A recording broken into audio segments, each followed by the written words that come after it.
the competition is very aggressive. One of the players probably is losing money when the other could be okay, obtaining a profit. So the situation for us, we were the company, we was the company that was losing money. We finished with profit, very interesting financial results.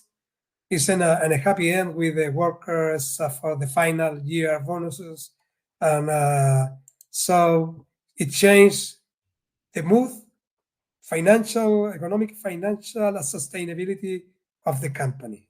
Those are significant numbers. An increase of 43% of container transfer and the bulk cargo, export traffic, import traffic, everything increased significantly.